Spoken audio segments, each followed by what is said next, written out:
Art and culture का series हम start करते हैं नितिन सिंघानिया से। तो पहला चैप्टर जो इंडस वैली सिविलाइजेशन है, हम इंडस वैली सिविलाइजेशन से स्टार्ट करते हैं। तो इंडस वैली सिविलाइजेशन का टाइम पीरियड 2900 से 1700 BC के आसपास है। तो हर बुक में इसका एनसीईआरटी में कुछ और दिया है, नितिन सिंघानिया में कुछ और दिया है।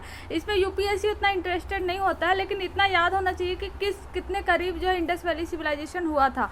तो इंडस वैली सिविलाइजेशन को ही ब्रॉन्ज एज सिविलाइजेशन भी बोलते हैं, सरस्वती सिविलाइजेशन भी बोलते हैं और हड़प्पन सिविलाइजेशन भी बोलते हैं। हम इसको ऑलरेडी जो हमारा एंशिएंट हिस्ट्री है उसमें हम कंप्लीट कर लिए हैं। इसको हम बस आर्ट एंड कल्चर पर्सपेक्टिव से कंप्लीट करेंगे। तो इंडस वैली सिविलाइजेशन के टाइम पे जो भी स्कल्पचर्स या टेराकोटा जो भी मिले हुए थे उसके बारे में हम पढ़ते हैं।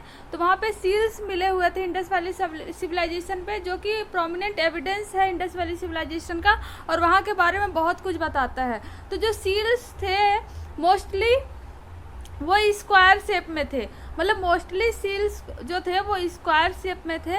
लेकिन ऐसा नहीं है कि सारे सील्स ही स्क्वायर शेप में मिले थे। कुछ सील्स जो है रेक्टेंगुलर भी मिले थे, कुछ सर्कुलर भी मिले हैं, कुछ ट्रायंगल के भी मिले हुए हैं। लेकिन अगर ऐसे यूपीएससी या पीसीएस में पूछे कि मोस्टली कैसे सील्स मिले हुए हैं, किस शेप में सील्स मिले हुए हैं, तो मोस्टली जो है स्क्वायर शेप में मिले हुए हैं। ठीक है, तो इस पे ऐसे स्क्रिप्ट भी सील्स में जो है ऐसा नहीं कि प्लेन जो है कि सील्स है उस पर स्क्रिप्ट भी लिखी हुई है। लेकिन स्क्रिप्ट जैसे कि अभी नॉर्मल हिंदी जैसे हम लेफ़्ट टू राइट लिखते हैं, ठीक है, तो ये स्क्रिप्ट जो था वो राइट टू लेफ़्ट इस पे लिखी गई हुई है। ठीक है, राइट टू लेफ़्ट इस सील्स पे लिखा हुआ है। और बहुत सारे एनिमल्स के इम्प्रेशन भी मिले हुए हैं, जिससे ये एविडेंस पता चलता है कि वो किस तरीके के एनिमल्स जो थे वो पालते थे। ठीक है, तो ये seals mostly soft river stone के बने हुए थे, मतलब कि रिवर के बेड पे जो स्टोन वगैरह मिलता था उस स्टोन से सील्स बने हुए थे। कॉपर्स के थे, स्टेटाइट के थे, गोल्ड एंड आइवरी के भी थे। लेकिन मोस्टली जो मिले हुए हैं वो स्टेटाइट के सील्स मिले हुए हैं। ठीक है, और इनको ट्रेड और कॉमर्स पर्पज में इस सील्स को माना जाता है कि यूज़ करते रहे होंगे। तो एक सील्स पे ऐसा नहीं था कि बस एक ही एनिमल्स का इमेज है। यहाँ पे जो एवरेज एनिमल्स का इमेज देखा गया है वो कम से कम 5 देखा गया है। एक सेंटर में जो पशुपति हुआ करते थे, और फिर 4 जो इमेज एनिमल्स के इमेज जो कॉर्नर्स पे मिला करते थे, और एक इनके बॉटम पे थे। एवरेज अगर पूछे कि एवरेज कितने एनिमल्स के फिगर सील्स पे मिले थे, तो एवरेज 5 फिगर्स जो है सील्स पे मिले हुए थे। और वो कौन से एनिमल्स से जो ज़्यादा मिले हुए हैं वो unicorn, bull, rhinoceros, elephant, tiger, bison, goat and buffalo. लेकिन याद रहे अभी तक कोई भी ऐसा सील नहीं मिला हुआ है जिसपे कि काऊ का इमेज या लायन का इमेज, ठीक है, लायन का इमेज मिला हुआ हो।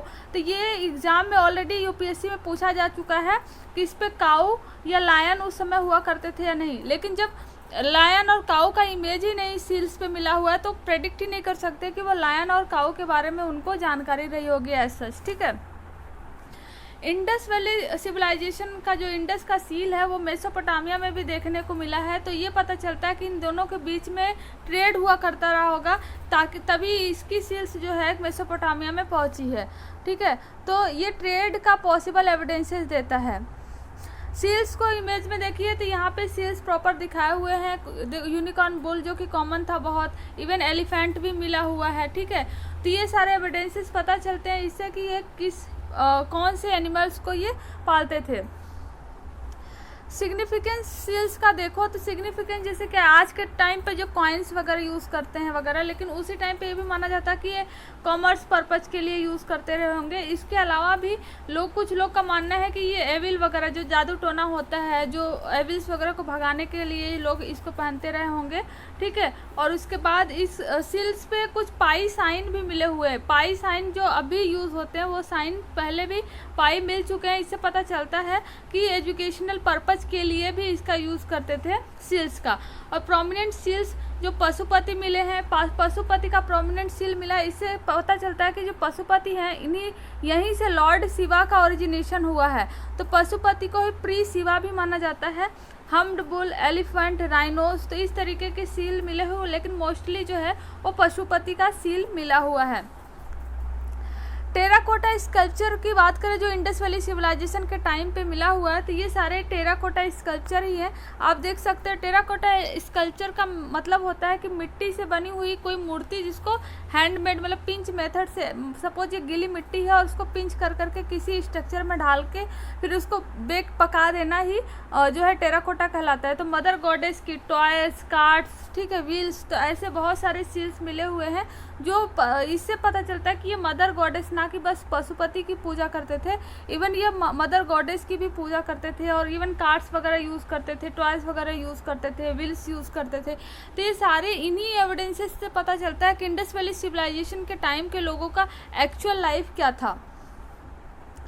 ब्रोंज के भी बहुत सारे स्कल्पचर मिले हुए हैं। तो ब्रोंज का जो स्कल्पचर मिला हुआ है वो लॉस्ट वैक्स टेक्निक से बना है। लॉस्ट वैक्स टेक्निक का मतलब ऐसे होता था कि मोम से कोई चीज़ बना देते थे, ठीक है, तो इस पे पर फिर मिट्टी का क्ले लगा देते थे और जब भी जो इसको फिर बेक पका देते थे और कोई होल से होल करके या होल होता था जिससे मोम को बाहर पिघला के निकाल देते थे और उसके अंदर फिर ये जो ब्रॉन्ज को भर देते थे जिससे एक स्ट्रक्चर पूरा बन जाता था। तो जो ब्रॉन्ज स्कल्पचर इस लॉस्ट वेस्ट टेक्निक से मिली हुई है वो ब्रॉन्ज डांसिंग गर्ल मिली हुई है। यहाँ पे देख सकते हो कि ये डांसिंग गर्ल है जिस तरीके से कमर पे अपने हाथ रखी हुई है, ठीक है। और उसके बाद लॉस्ट वैक्स टेक्निक को मैं ऑलरेडी एक्सप्लेन कर चुकी पहले, डांसिंग गर्ल मिला हुआ है। इवन बफेलो को भी, ठीक है, हॉर्न्स वगैरह इसके इसी तरीके से बनाते थे लॉस्ट वैक्स टेक्निक से ही। और भी स्कल्पचर मिले हुए हैं इंडस वैली टाइम पे, जैसे कि 2 स्टोन के मेल फिगर्स मिले हुए हैं, एक torso in red sand stone and bast bedded man in steatite. मतलब टॉर्सो मतलब एक ऐसे मतलब कि बलुई मिट्टी का इस तरीके से मूर्ति मिली हुई है जो कि रेड कलर का है, जिसके दोनों हैंड नहीं है, इस तरीके से मिला हुआ है। और बस्ट मतलब कि एक दाढ़ी वाला आदमी भी स्टेटाइट का बना हुआ मिला हुआ है, ठीक है। और पोट्री भी मिली हुई है। पोट्री इंडस वैली सिविलाइजेशन के टाइम पे जो मिली हुई है मोस्टली प्लेन हुआ करती थी। आप इमेज में यहाँ देख सकते हो सारे के सारे पोट्री प्लेन्स हैं और रेड कलर की हैं और जो है ब्लैक पेंटेड हुआ करती थी। तो 2 कलर मोस्टली यूज होता था कि रेड और ब्लैक, ठीक है। यहाँ पे देख सकते हो रेड एंड ब्लैक। रेड से पहले पूरे को कलर कर देते थे और ब्लैक से फिर इस पे जो है कलर चढ़ाते थे, ठीक है। तो इस तरीके से ये पोट्री यूज़ करते थे। और पोट्री का इनका यूज़ किस लिए हुआ करता था कि हाउस होल्ड पर्पज के लिए, सपोज फूड ग्रेन्स को रखना हुआ, कुछ स्टोर करना हुआ, ठीक है।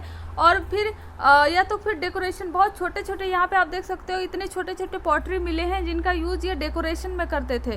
तो डेकोरेशन में भी करते थे पोट्री का यूज़ और फिर जो है कि अपने ड्रेनेज ग्रेन वगैरह को रखने के लिए भी इसका यूज़ करते थे। और कुछ ऐसे पोट्री थी जो कि परफोरेटेड मिली हुई है, मतलब कि पोट्री में होल्स हैं, ठीक है। तो उस पोट्री में जो होल से परफोरेटेड पोट्री को यूज़ करते थे लिक्वर को फिल्टर करने के लिए। जैसे आज के ज़माने में लिक्वर को फिल्टर किया जाता है, इस तरीके से ये माना जाता है कि ये सब लोग लिक्वर को फिल्टर करने के लिए इसका यूज़ करते थे। इसके अलावा जो मिला हुआ है ऑर्नामेंट्स मिले हुए हैं, ये बहुत सारे तरीके के, जैसे कि नेकलेस, आर्मलेट्स, फिंगर रिंग्स, ठीक है, जो कि ना बस फीमेल के लिए, इवन माना जाता है कि मेल भी इन सारी चीज़ों को पहना करते थे, ठीक है। आप यहाँ इमेज में देख सकते हो। तो इस तरीके की इनकी जो है वो ऑर्नामेंट्स वगैरह हुआ करती थी। नेक्स्ट है एक्सटेंसिव टाउन प्लानिंग, इसमें मिलता था। जिस तरीके से हम हड़प्पन सिविलाइजेशन में ऑलरेडी पढ़े हुए हैं कि साइटाडेल टाइप का। साइटाडेल क्या होता था कि एक जैसे घर है, कुछ घर बहुत ऊंचे पे बन गए, कुछ घर बहुत नीचे पे बन गया, ठीक है। तो जो ऊंचे घर हुआ करते थे वो जो हाई क्लास लोग हुआ करते थे, मर्चेंट लोग हुआ करते थे, वो यूज़ करते थे। और जो नीचे हुआ करता था वो जो लोअर लोग हुआ करते थे उस टाइम पे, वो लोग यूज़ करते थे। तो इस प्लानिंग को साइटाडेल बोलते थे। और इवन फोर्टिफिकेशन वगैरह भी काफ़ी था। और जिस तरीके से आज जैसे 2nd फ्लोर 3rd फ्लोर वगैरह बनता है, इसी तरीके से इनके 2 फ्लोर हुआ करते थे, ठीक है। और जो घर बनाते थे वो बेक्ड ब्रिक, जिस तरीके से आज बेक्ड ईट वगैरह का ब्रिक्स का यूज़ करते हैं, इसी टाइम समय मतलब तरह उस समय भी यूज़ करते थे। यहाँ पे ग्रिड सिस्टम मतलब रोड, जैसे कि इस तरीके से पैटर्न हुआ करता था कि अगर इधर से गए तो इधर से निकल सकते हो। तो इस तरीके से प्रॉपर अरेंजमेंट हुआ करता था। ग्रिड सिस्टम ऑफ रोड हुआ करते थे जो कि एक दूसरे को राइट एंगल पे कट करते थे। तो इस तरीके से टाउन प्लानिंग थी। इवन अब भी ऐसे टाउन प्लानिंग जो है वो देखने को नहीं मिलते, ठीक है। ड्रेनेज सिस्टम इनका बहुत ही ज़्यादा रिमार्केबल था। जिस तरीके से कोई रोड जा रहा है तो रोड के साइड से इनका हर घर से आके ड्रेनेज सिस्टम यहाँ पे मिल जाता था, ठीक है। है, तो पतले पतले नाले हुआ करते थे जो बड़े नाले से आगे मिल जाया करता था। और ग्रेट बाथ मिला हुआ है मोहनजोदारो में। इवन आप यहाँ इमेज में देख सकते हो कि किस तरीके से ग्रेट बाथ मोहनजोदारो में मिला है। लोग कहते हैं कि रिचुअलिस्टिक पर्पज के लिए इसको यूज़ किया जाता था, ठीक है।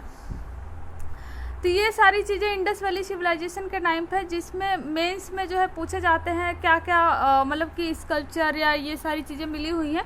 तो इनको लिखने में काफ़ी ज़्यादा, अगर पॉइंट वाइज लिखे तो काफ़ी मार्क्स मिल सकते हैं। इवन पीटी का भी ये फेवरेट सवाल है कि क्या क्या इंडस वैली सिविलाइजेशन से क्या मिला हुआ है। मदर गॉडेस का टेराकोटा मिला हुआ है, क्या क्या मिला हुआ है, ये सारी चीज़ें ये काफ़ी इंपॉर्टेंट है आर्ट एंड कल्चर का ये जो चैप्टर है। सेकंड चैप्टर हम जल्दी स्टार्ट करेंगे जो मौर्यन पीरियड है उसको।